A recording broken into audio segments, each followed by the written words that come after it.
May all we do point to that horizon where there will be a new heaven and a new earth, and where all Abraham's children will gather as one and live together in the eternal kingdom in peace.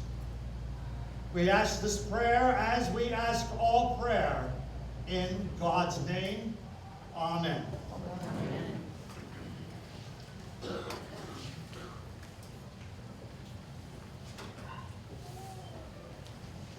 I would like to welcome everyone here today. My name is Julia Pierce, and I have the honor of being the coordinator for the TybeeMLK parade and festivities.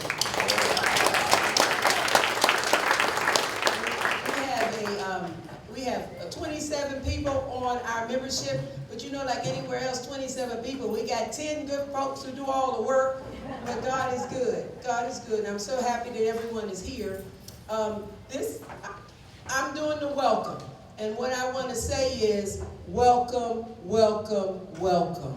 Everybody, everybody. And the reason that we're here today is because we understand that Dr. King's life showed us how we're supposed to live. Hand in hand, we're supposed to know our neighbors. Life is about relationships. So I'm going to ask you not to leave here today without meeting someone that you have never met before. Go up to them and say, hello, my name is. Start relationships, that's how we function. Fear happens because we don't know one another, and we become afraid because we don't know each other. So I'm saying that, and welcome, welcome, welcome. All right, here.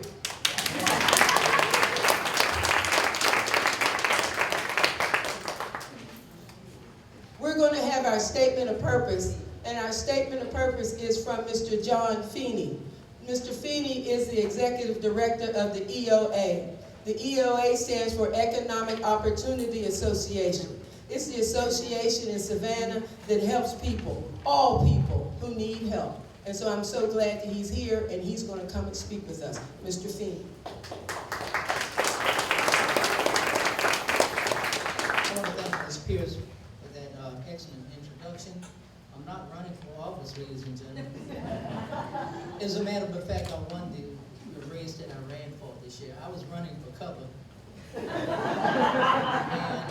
didn't have to worry about any votes. I want to thank Julia Pierce for the excellent job that she's doing here at Tybee, advancing the cause of civil rights, human rights, and really bringing people together.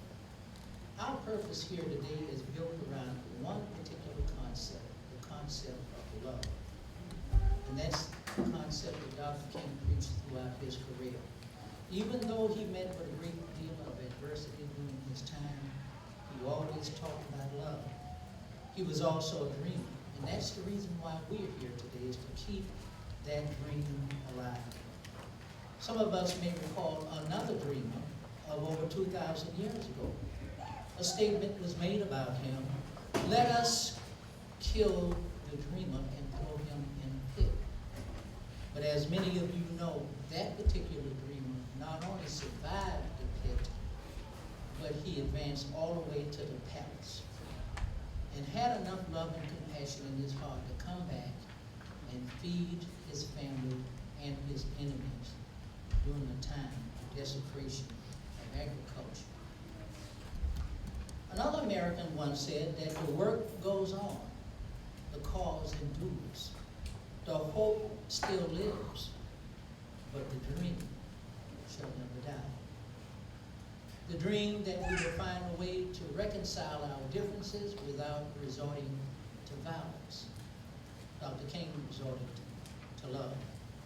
Irving Sloan in his book said that we live in violent America, that we have never been able to resolve any of our major social issues without resorting to violence.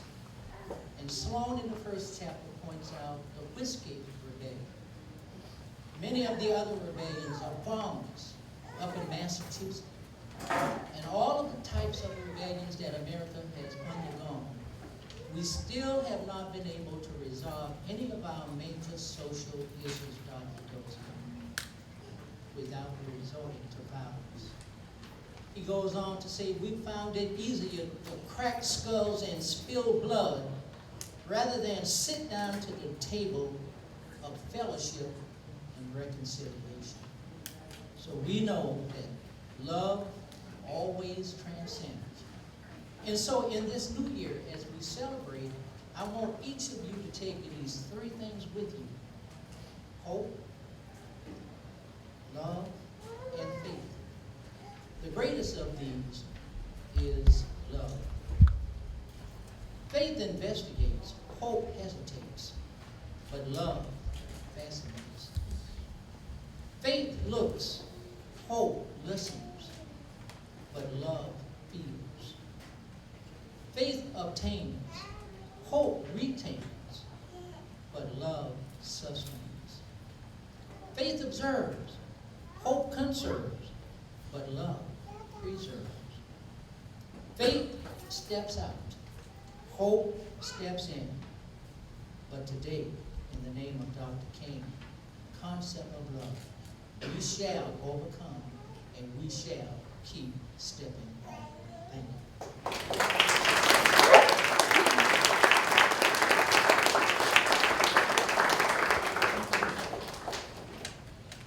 And now we're going to have one of our international speakers, really our only international speaker, and that is Joy, and she is Mrs. Savannah State. Now, let me share that her hammer, please come up, Joy. Let me say, as she comes up, I asked her to share about her experience of Dr. King and her being an international woman, and she's going to come up the way she chooses.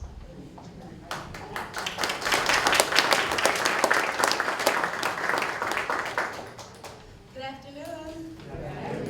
Well, my name is Joy Z. I am a senior at Savannah State University studying political science, and I am originally from Liberia, which is a small country in Western Africa. So that's who I am. And I will be speaking briefly to you all about what community is. So what is community? Community is you and I. So can you all join me in saying community is you and I? Okay, thank you. Community is what Dr. Martin Luther King Jr. celebrated and promoted. Community is the joining of people from different places as one in order to maintain and accomplish a common goal. What is community? Community is the gathering of each and every one of us on this day as we celebrate the life and legacy of Reverend Dr. Martin Luther King Jr. Thank you.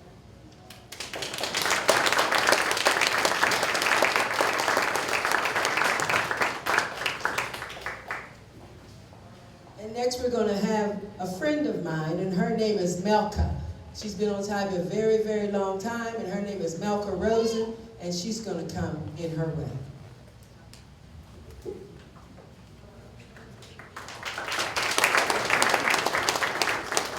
I'm also an international representative. My name is Malika. I'm also an Israeli citizen as well as American citizen, as well as had family on Tybee for 90 years. And let's see. So I'm a Jewish woman, and I'm just going to say Hebrew prayer because I believe in the kind of energy and faith that we saw out there today. So beautiful that we can make world peace right here and right now. So I'm going to say prayer. I'll say it in Hebrew, and then I'll translate it. Because it starts out, Shema Yisrael, Adonai Eloheinu, Adonai Echad. Hear, O Israel. And if anybody knows the story about Jacob in the Bible, what he went through before God said, your name is no longer Jacob, it is now Israel, because it means you have struggled with God. I believe everybody here, especially the atheists, have struggled with God. So this prayer is for all of us. Hear, O Israel, the Lord our God, the Lord is one. Even if you don't believe him, the Lord is one. Baruch Hashem kivod malchuso le'olam va'ed. Blessed be the name, the unpronounceable name. We just say Hashem. Hebrew, the name. Hashem, because the name is unpronounceable. Blessed be the name, and honor to the kingdom, forever and ever. Right here, right now, we are the kingdom.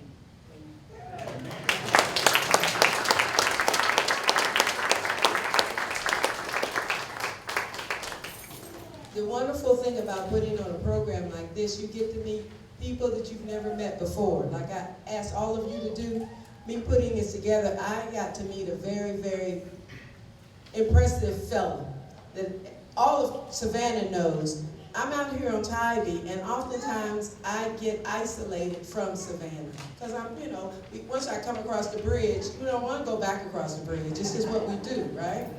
Right. So they're having things in Savannah that this gentleman is going to share with you about. But also, more importantly, he shares with you the fact that all religion is about love. All religion is about love. And when we see religion is not about love, then it's not about religion. It's about something else. It's about something else. And so I would like right now to bring up Iman Majid Fahim Ali. I practice saying that.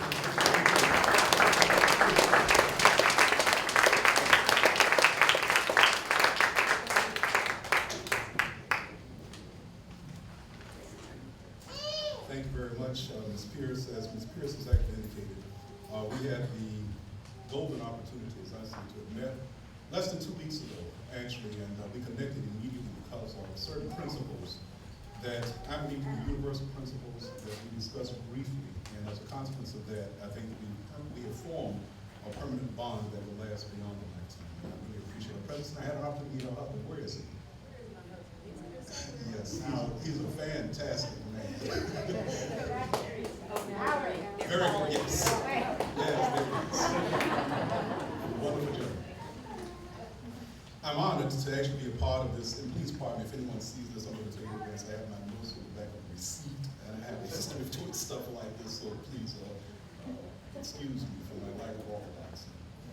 However, I'm honored to be a part of this program, paying tribute to both the man, Dr. Martin Luther King Jr., and of course his legacy, because I see both as being kind of like significant, not just the individual, but the legacy that the individual leaves. And Dr. King has left all of us with a legacy, I think, that will last for many generations.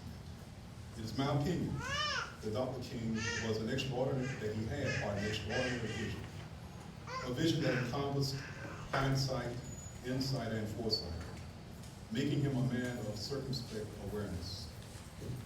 It is this circumspect awareness that influenced Dr. King to indicate that the arc of the universe is tilted towards justice. If you would take just a couple of seconds and reflect on that. Again, quoting him, the arc of the universe is tilted towards justice.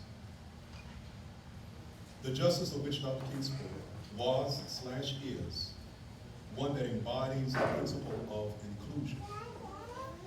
That principle of inclusion is the same principle that our founding fathers framed when they established that sacred document, the Declaration of Independence, indicating we hold these truths to be self-evident, that all men are created equal, and they are endowed by their Creator with certain inalienable rights, that among these are life, liberty, and the pursuit of happiness, and that to secure these rights, governments are instituted among men.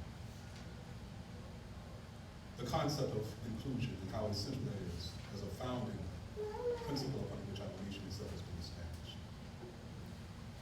It is this principle of inclusion of Dr. King's vision that is the working basis of congregations in service.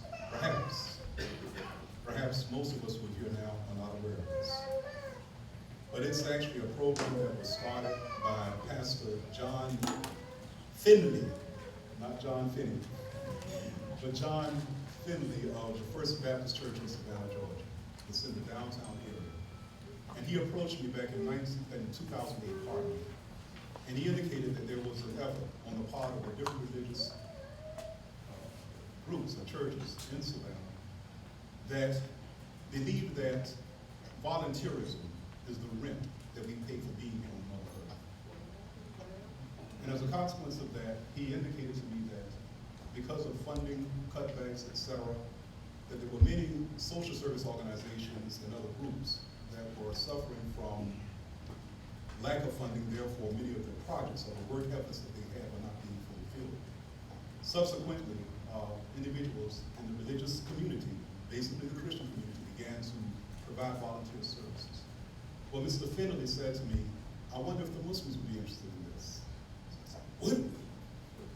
Of course, I mentioned to him that it would be something that would have to go through our administrative board. However, I said, Mr. Finley, even if our administrative board does not accept to be a part of this, I'm on board, because I believe this is essential, that we have to do whatever it is that we can in the name of what President George Bush referred to as being the points of lights. How we have to have persons who are volunteering to make a big difference in people's lives.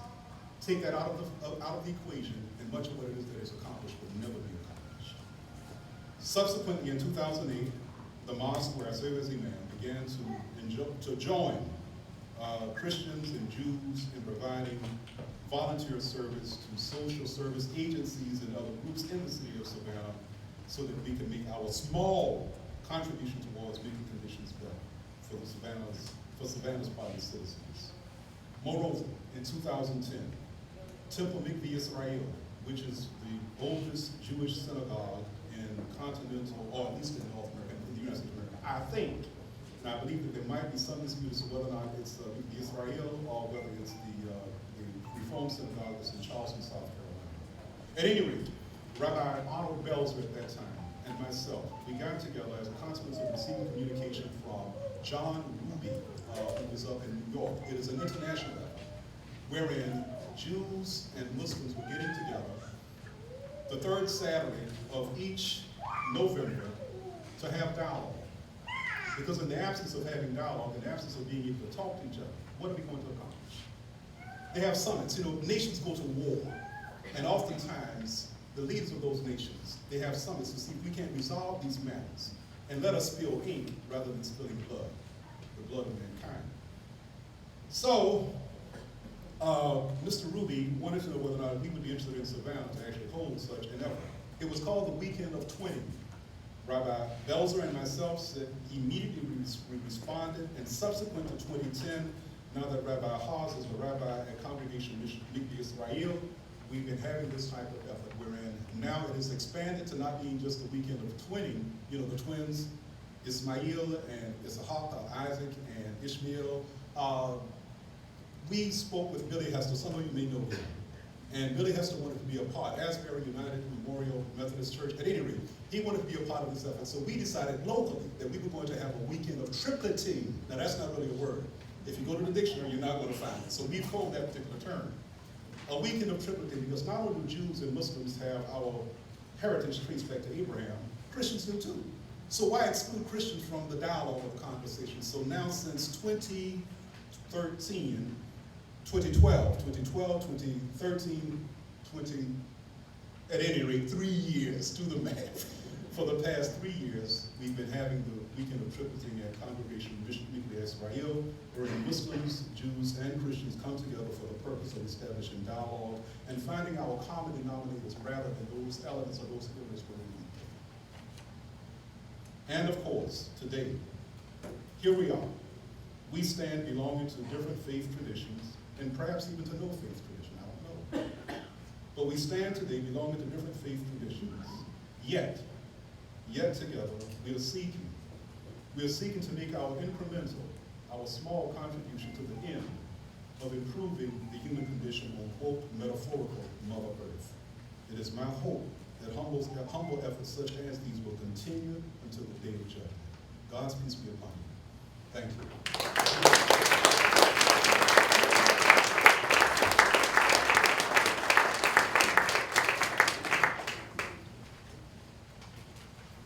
And next we're going to have the mayor of Tybee Island, Jason Bilton.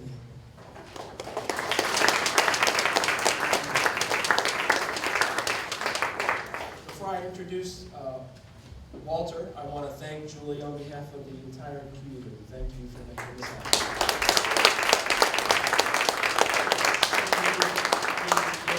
Convertible yesterday for this. So I did, and I made a phone call. It was no big deal. A friend of mine has one. And then she emailed me back just profusely thanking me.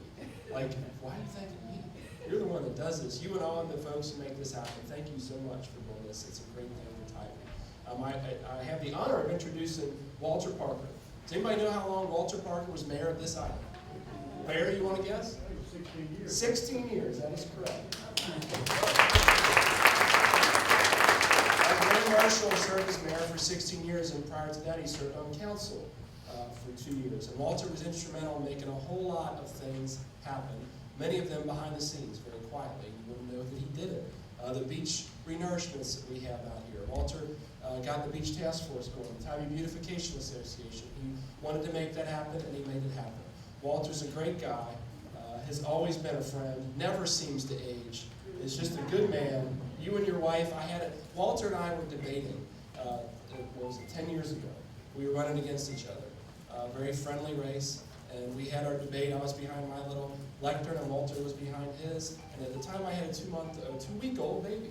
And I looked out in the audience, and you know who's holding my baby? His wife, Mary Ann. That says a lot about Tybee. So I want to introduce our Grand Marshal, former Mayor of Tybee Island, Walter Parker.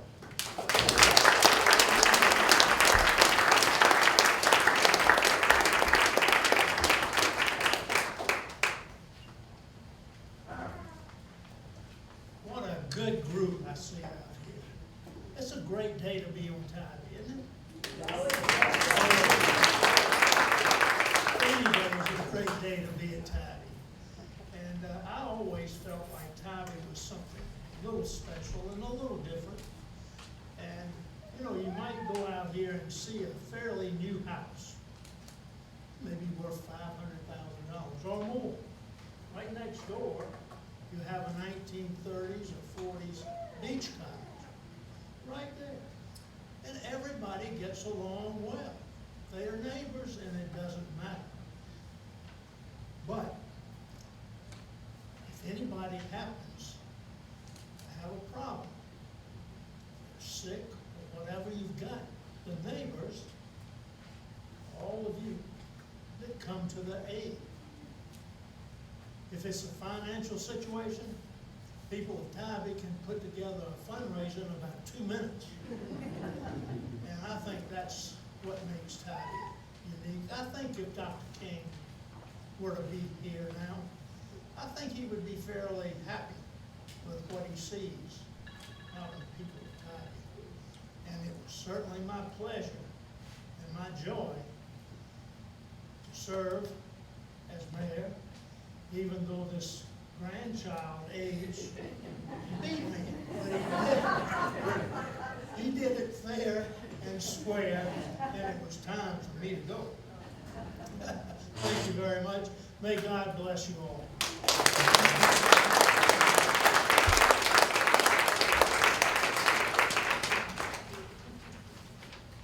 Before Laney come up and we're going to do the essays, I wanted to say that when I first came to Tybee, it was loved. Everybody, it was great. We had a small little incident that happened with a garbage can. Someone had put something nasty on my garbage can. And so Mallory called Walter Parker. And I'm on the phone with Walter. And before I could hang up the phone, the trash cans were swapped out. They were all gone.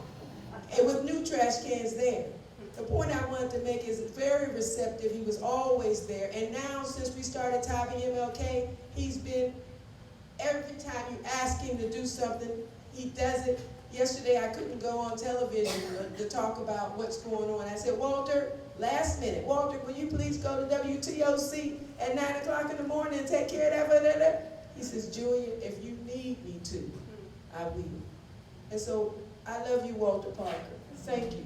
And our committee loves you. And so I'm going to sit down now. Come on, honey.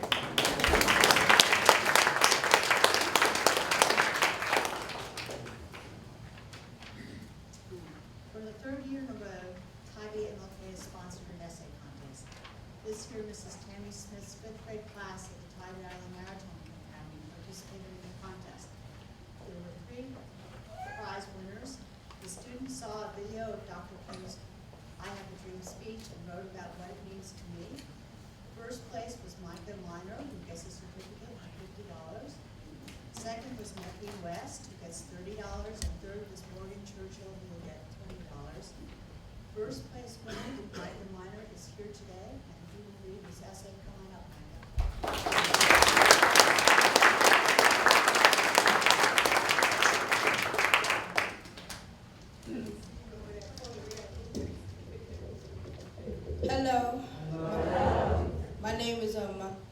Michael Minor, and I'm glad to be here on this fantastic day. We're glad to have you. And so, on this day, I will be reading my essay. The I have a dream speech meant to me that segregation was wrong, it shouldn't have existed, and nobody should be judged by skin color. It was also mean and also stupid. So segregation to me was wrong. If you ask me, I think the speech was to unite all people, because I think it was because of racial reasons. But today, people are still racist. And I can't lie, I used to be a little racist also. And I understand I was wrong. I was wrong for doing that, but I didn't understand it was wrong till now. But that's besides my point. People should learn not to be racist, because we can't help if we're white or black. So all those people out there need to learn the truth. The I have a dream speech meant to me that segregation was wrong, it shouldn't have existed, and nobody should be judged by skin color. It was also mean and stupid. So segregation to me was wrong.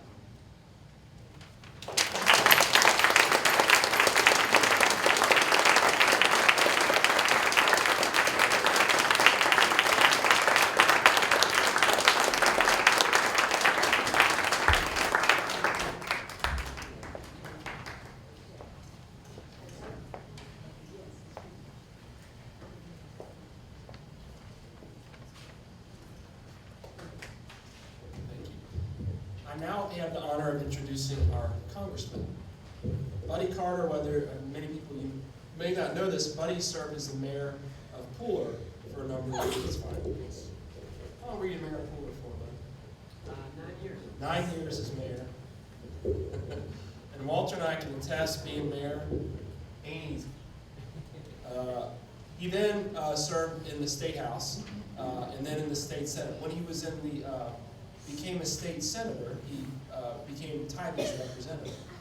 And I can tell you, as being the mayor at the time, the whole time he was in the state senate, he would respond instantaneously to emails, text messages, phone calls, and always is looked out for Tybee. And that has not changed since he's become elevated to a United States Congressman. We're very lucky to have him, and I'm not just saying that because our congressman is sitting right there. He's a good job, he's been a friend, he does a good job for Tybee, and we're lucky to have him. Buddy?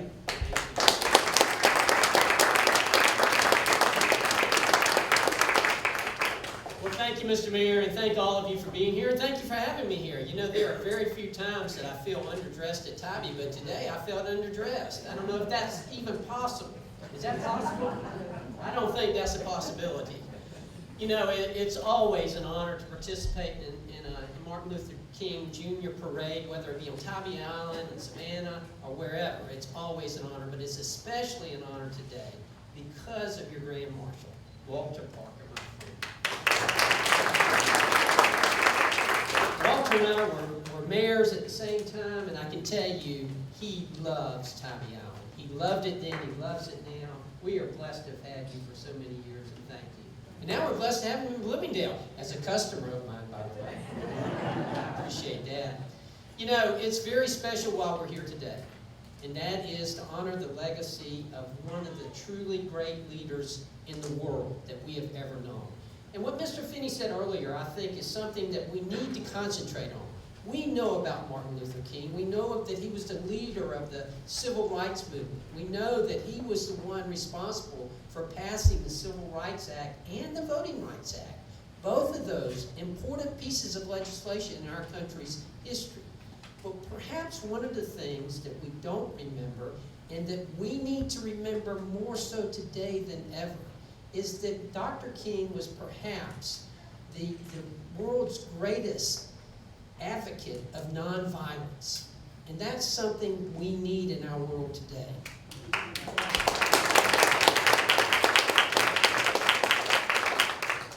You know, as a United States Congressman, I get exposed to a lot of things, and I have a lot of information that comes across my desk that is very disturbing, things that happen, and particularly in my role as a member of the Homeland Security Committee.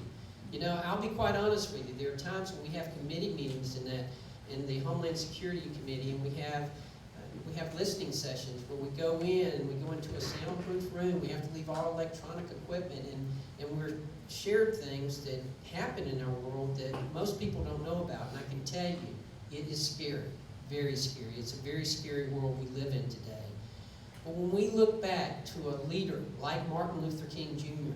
and what he preached and what he advocated, that is what we need to be doing today. So thank you. Thank all of you for being here. Thank you, Julia, for your part in this. You've done a wonderful job. Thank you for having me. God bless all of you, and God bless America.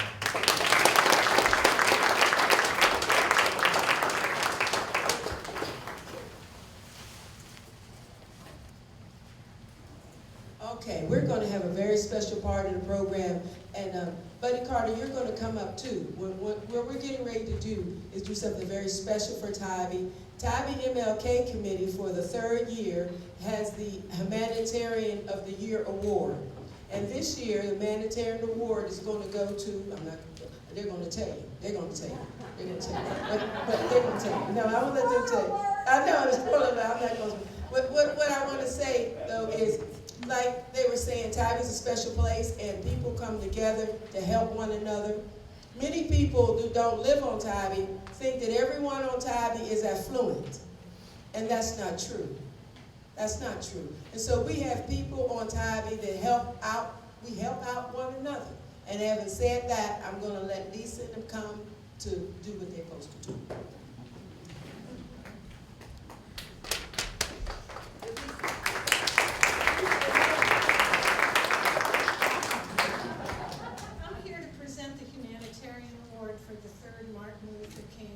Celebration to the wonderful people at the Rising Tide Food Bank. The food bank was started in September 2011 as a vision by the former YMCA director, Gina Casagrande. Is she here today?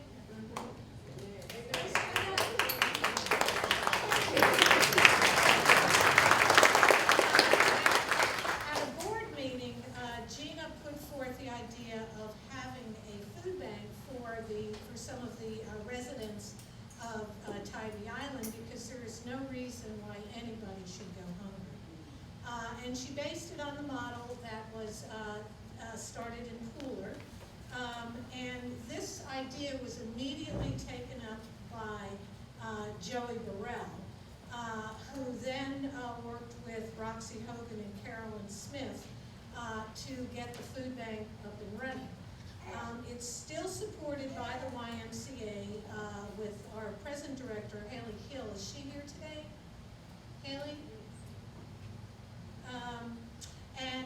Also, we and the Rising Tide Food Bank, of course, want to thank Diane Slicer and Jason Bueltman. Are you all here today as well? There's Jason. Is Diane here? For giving the city backing, and they gave them this room in this area here to distribute the food. The Rising Tide Food Bank now has approximately 30 volunteers and meets once a month, serving twice a day, serving approximately 120 people per month. At the first food bank, there were only 2 baskets given out. And one thing that people are not aware of, on Tybee Island, there is a tremendous need for people to be fed and for people to accept some help.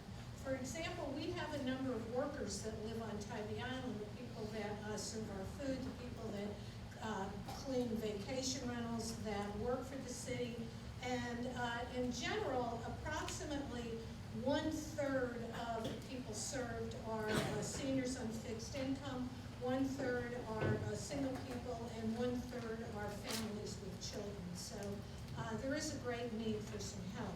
So that being said, Joey Burrell is going to come up and accept the award for the Rising Tide Community.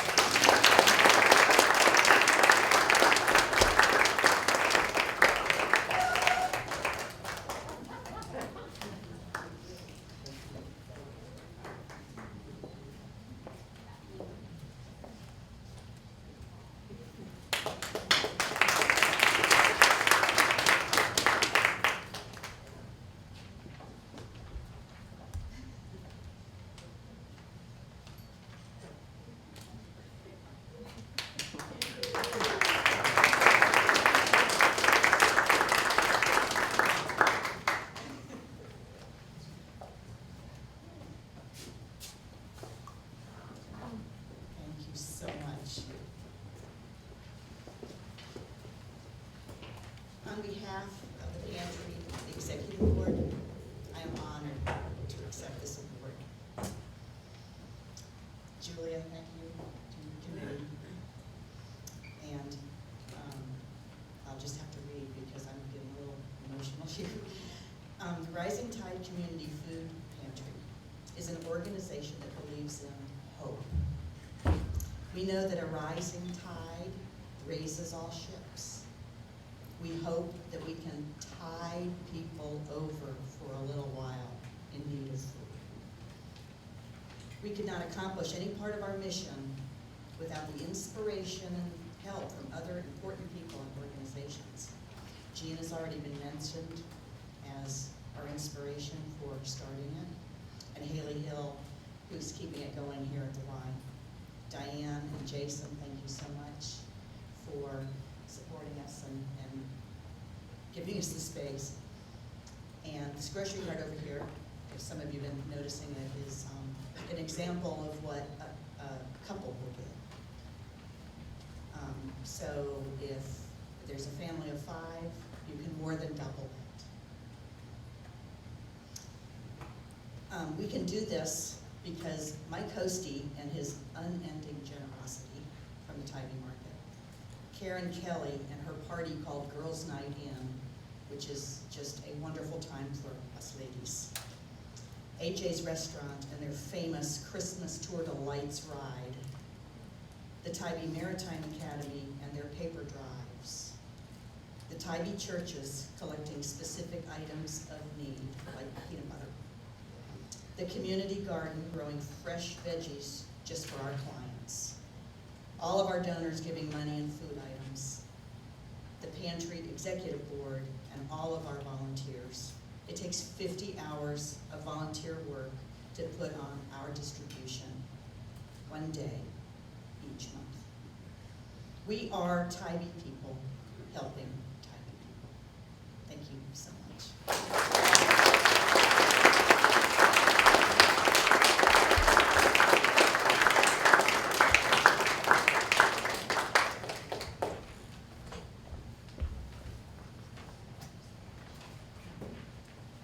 And next, we're gonna have Betsy Strong.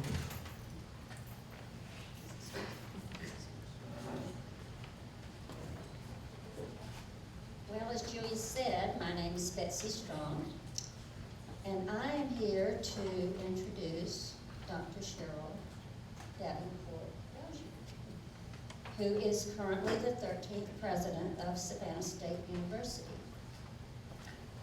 I was privileged to be one of the hundreds and hundreds of Savannah State alumni present at Dr. Dozier's inauguration, held during the centennial of Savannah State, which was founded in 1890, a long legacy. Rather than sticking closely to Dr. Dozier's impressive biography, I want to introduce Dr. Dozier on a more personal note. I have for many years felt a connection with Dr. Dozier. First of all, we are both social workers. And once a social worker, always a social worker. Second, I am a graduate of the School of Social Work at Savannah State University. Dr. Dozier joined the administration at Savannah State after a 17-year career at the University of Georgia School of Social Work. from which I graduated in 1984, another point of connection. Whether she is teaching, serving on numerous governing boards in the Savannah community, conducting research, or being a very successful administrator. As president of SSU, Savannah State University, Dr. Dozier leads by example. She continues to function as a faculty member of the social work department at Savannah State. She maintains a close connection with the University of Georgia as a faculty researcher with the University of Georgia Foot Soldier Project for Civil Rights Studies, a project which is very dear to my heart. Today, this parade honoring Dr. King and this gathering on Tybee Island is all about human and civil rights and social justice. And I might add love. In her personal life and in her professional life, Dr. Dozier embodies these values. It is my honor to introduce to you Dr. Cheryl Davenport.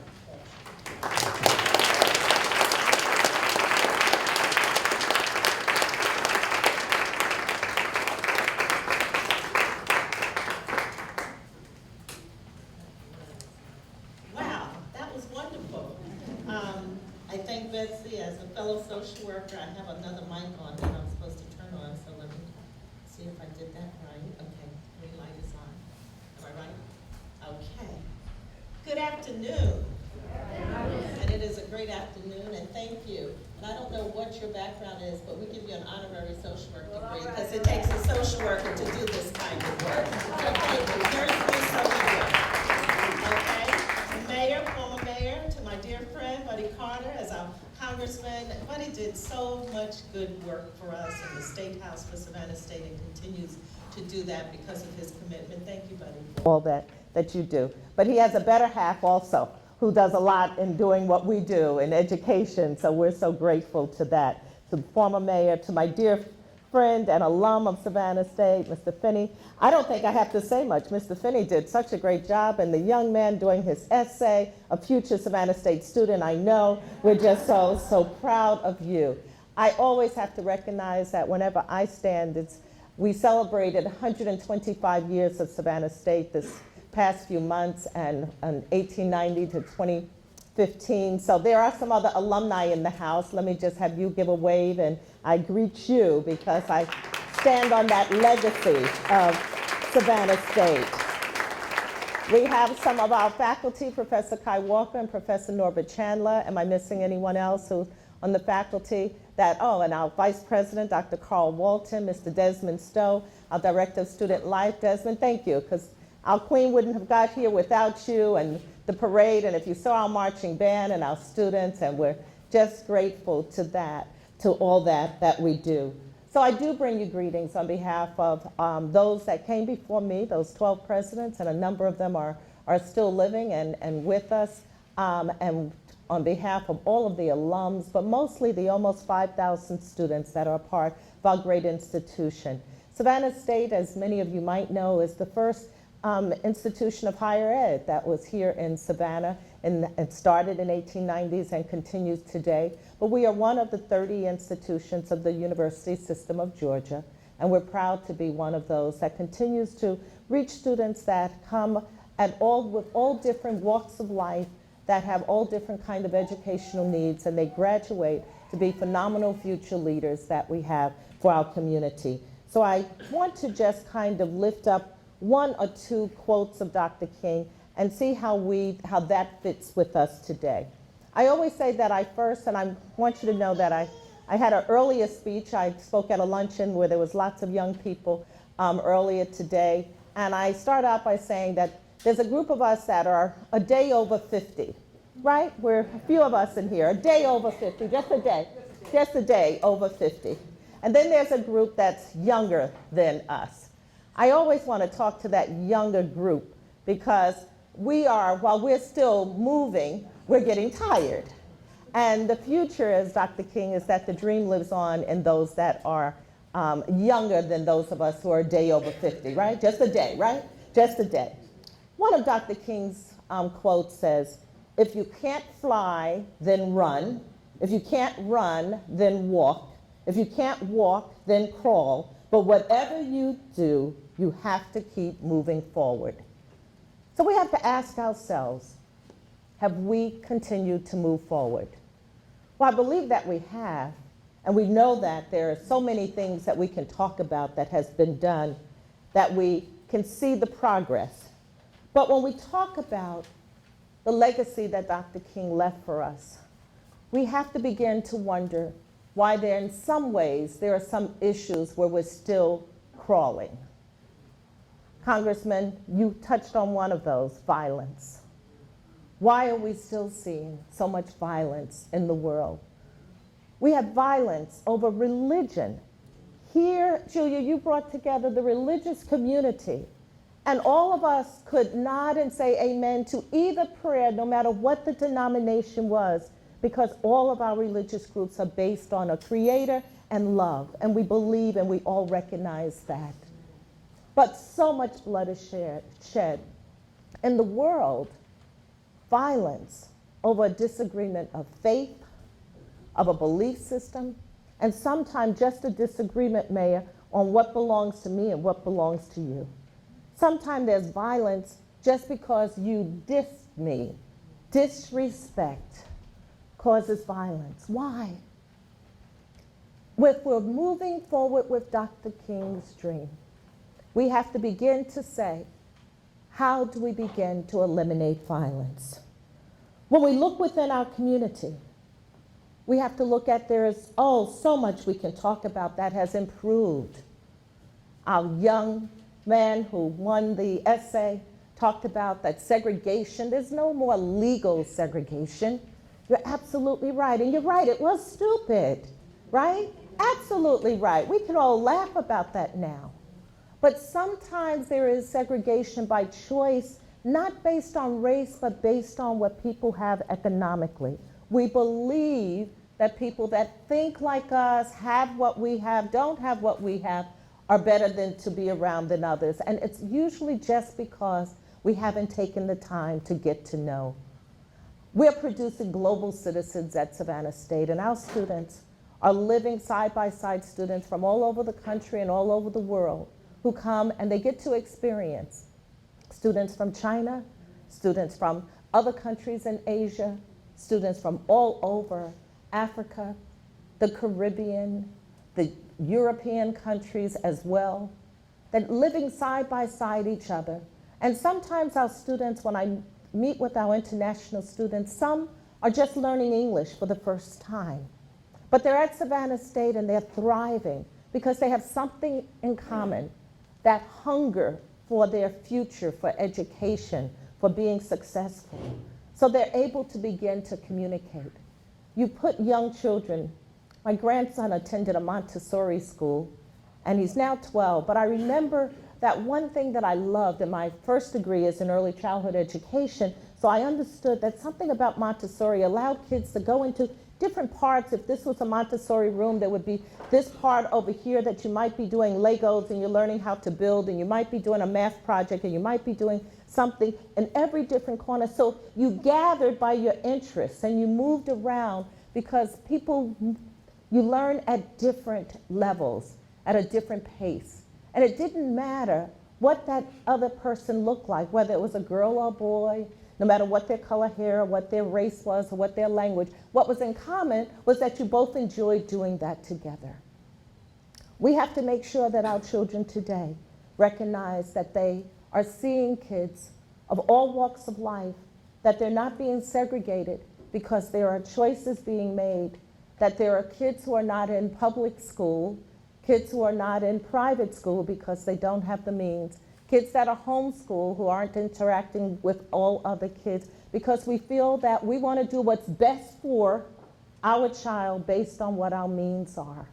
Economically, it hurts our kids that our school system has resegregated itself in urban cities based on those who have and based on where people live.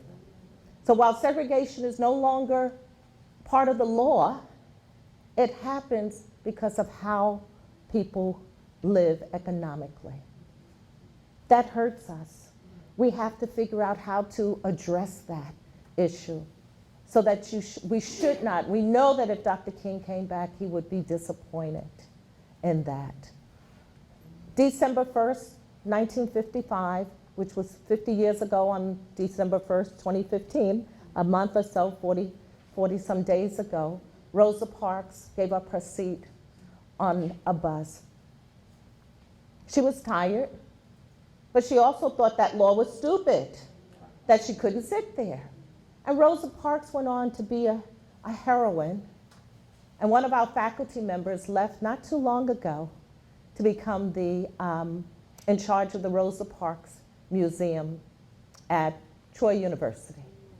And when we think about the courage it took for those who did have to crawl and walk and run for freedom, we have to ask ourselves, what's taken so long for us to get it?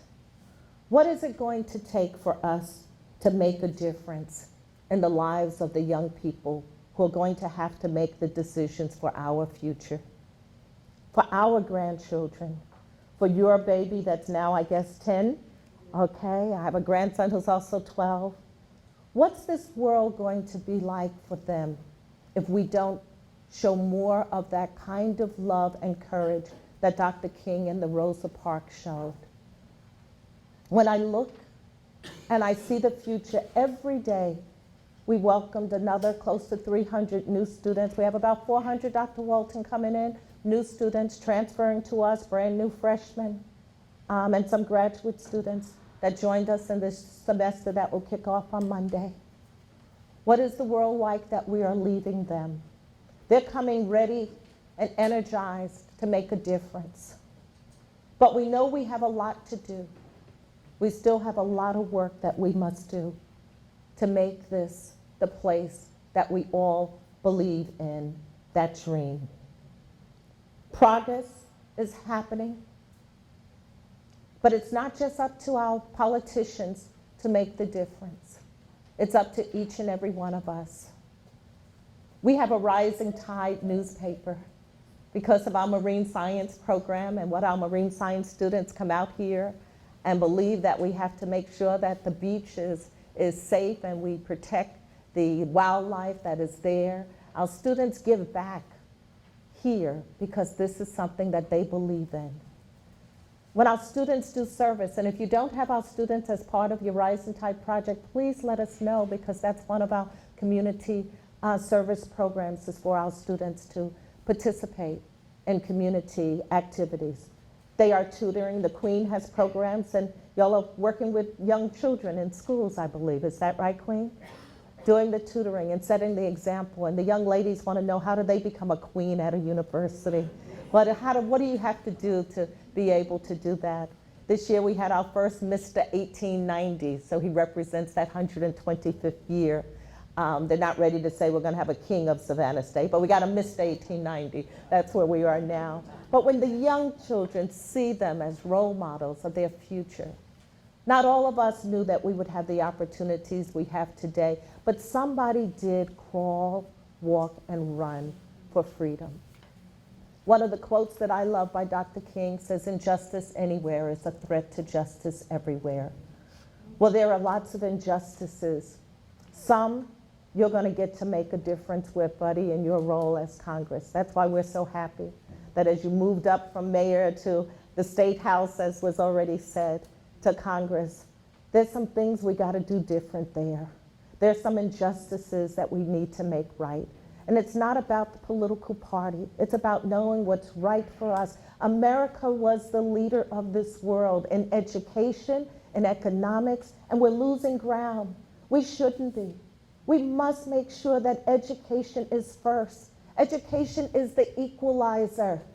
It really makes a difference. Young people, it's great to be able to text. It's great to do the video games, but there's nothing like the old 3 R's, reading, writing, and arithmetic.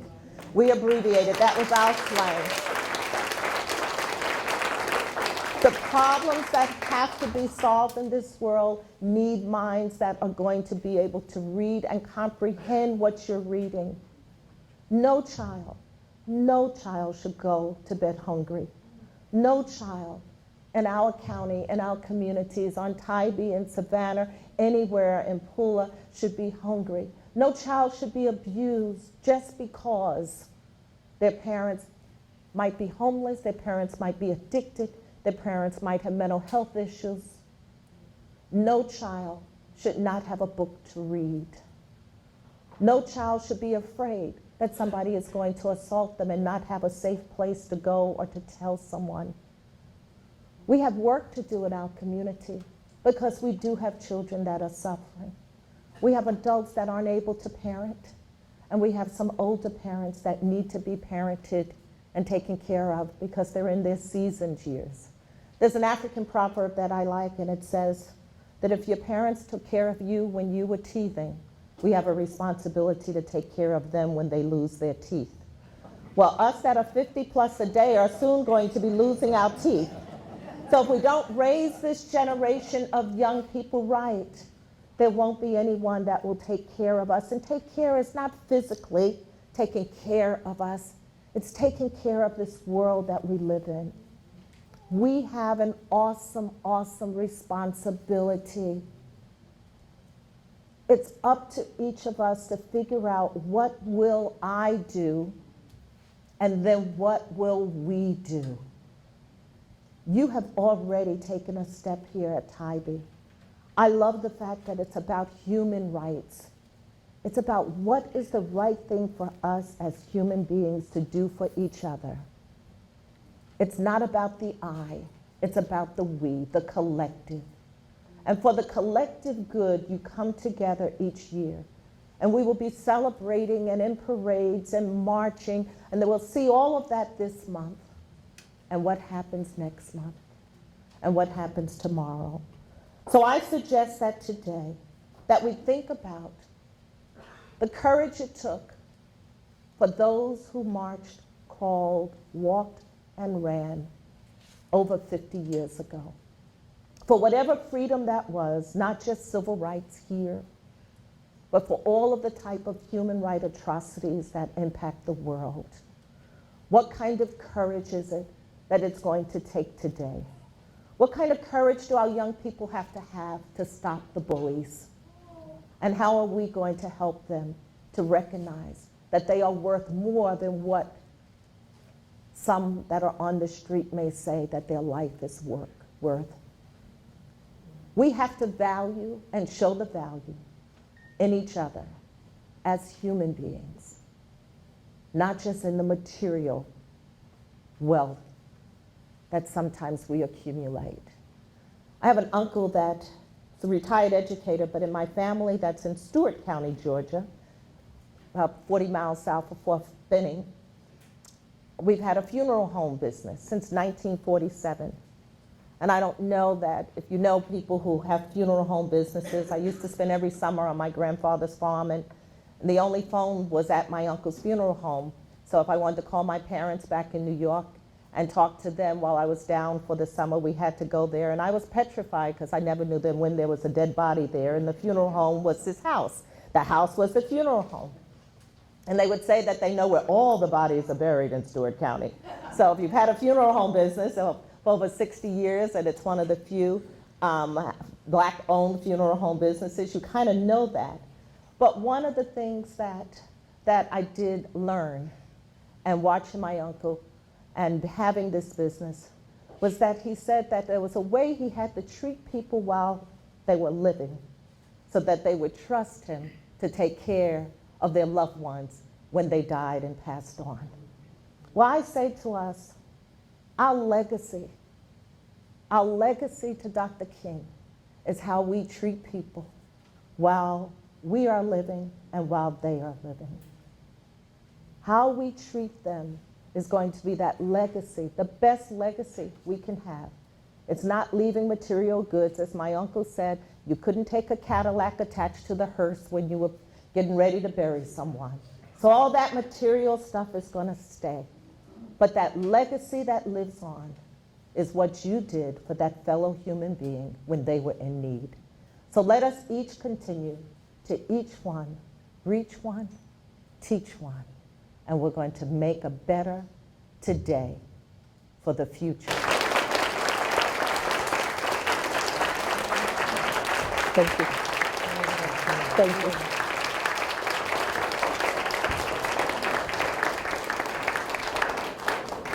Thank you. Thank you so much, Dr. Dozier. You're welcome. I want to thank everyone for coming, and I want to thank you all for coming. I thank everybody. My remarks. I have so many, but I'm not going to make them. Y'all going to be happy about that. But what I am going to do is thank everyone. I want to especially thank Hands on Savannah, United Way. Is Rebecca or Kim here? Kim's right there. You see the award that we just gave out? It comes from Hands on Savannah. Give them a hand. And I just want to thank, I see Tanya here from the Tribune, the Savannah Tribune. She put Walter and Ms. Dozier on the front page of the newspaper. We have some copies if y'all haven't seen it, but it was lovely. Thank you, Tanya, for that. And of course, the Sunrise and the city of Tybee Island, thank them. And I thank all of our all the people who sponsored us. Y'all look on the back of the shirts and you'll see all the names. Everybody that sponsors was wonderful. I have two things to say. One, in January, in 2 weeks, I have the opportunity to go to Ghana, and I'm collecting eyeglasses. If there's eyeglasses you no longer need, please bring them by my house. I live right across the street. Put them on the porch. Put them on the chair on the porch, right? And so we're taking. Also, I want to say this. In April, we're going to have Orange Crush is going to come to this island. They come all the time, and I'm asking. And they're not sponsored by Savannah State. No, they're not sponsored by Savannah State. That's the problem. They're not sponsored by anyone.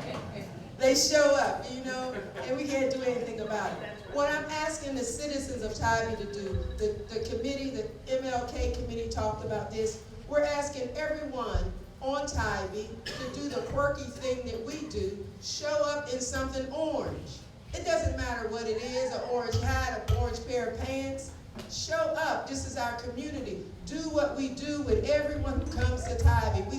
If there's a parade, we put the chairs out and we look at the parade going up and down. And when these young people come out, it is a parade. They come out in wonderful cars. They come out to be seen. And we act like we're afraid. And we shouldn't be afraid. We serve a mighty big God. I don't know what we're afraid of. We're afraid of losing our life. Well, let's lose our life for something that means something. That means this island can be turned around if the citizens come out, put on something orange and walk through. And not only that, those young people won't want to come here if we show up. Look how old we are. They don't want to see us. All we got to do is show up. They don't want to see us. Okay? All right. And let's see. And now we're going to have Susan Hill. She is the deacon, Reverend Susan Hill, the deacon at all saints. St. Michael's, I know. St. Michael's Episcopal Church in Savannah. I see a hand, yes. The second place winner of the essay contest. Oh. He had his essay, and I thought we should. Okay. Oh, sweetheart. Oh, wow.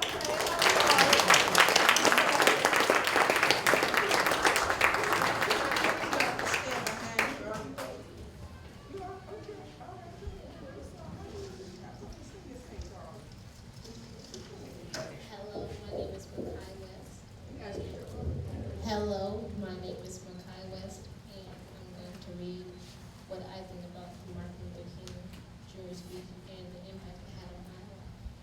The Martin Luther King Jr. speech is very important to me. Is this speech important to you? This speech is about what Martin Luther King believed in what he thought about our nation and how it should be. I'll be telling you how it is important to me. The speech is very, very important to me. The reason this speech is so important to me because it gives me hope for my own future. It lets me believe things will get better for us African Americans. I am happy because when he said that he wanted his children to be able to go to school where there are both blacks and whites, I am here today. Me, an African American boy, am able to be in a class with both whites and blacks. These are my reasons the Martin Luther King Martin Luther King Jr.'s speech was so important to me. Hearing the speech gave me hope, happiness, and a dream for my own future. Hope I have touched your hearts, and may you please tell people why this speech is important to you.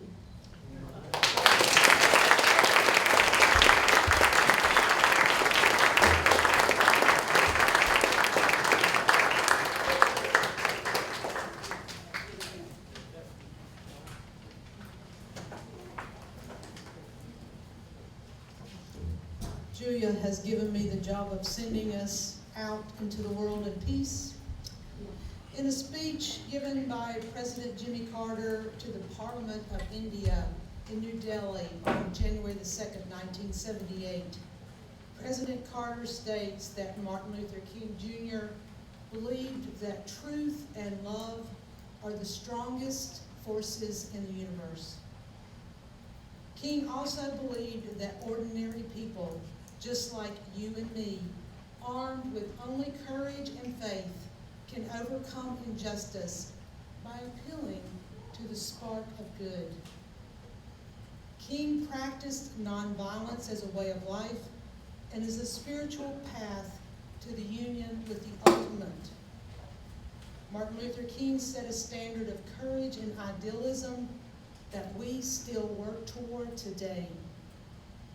As long as there are living creatures who do not have access to clean water, enough food, and housing, as long as there are creatures who suffer at the hands of others and who are not allowed to have equally and are not given the freedom to live in peace with all the amenities, there is work to be done. I am a Christian, and I think that's probably just because where I was born. But I believe that no matter who we pray to, we are all praying to the same God.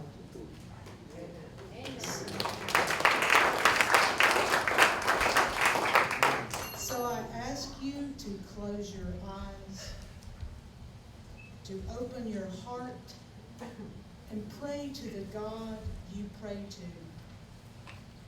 And after you have done this, I ask you to continue this prayer throughout today, next week, and the rest of your life, until all living creatures are established with equity and are able to live with all the comforts and freedoms we should expect. Let us pray.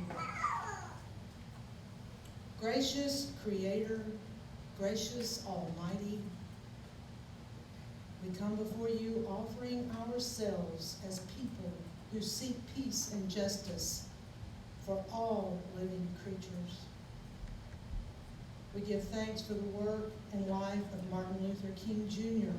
as a shining example of goodness and commitment to ending prejudice and discrimination.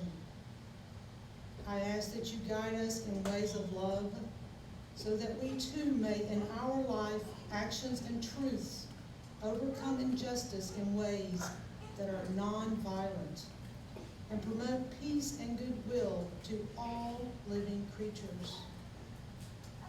We live in a broken world. The work is hard and the course is long. So I ask for steadfastness and perseverance of will and courage as we continue to do the work of Dr. Martin Luther King Jr. and many, many others until all living creatures have the right to live in equality. All this I ask. Amen.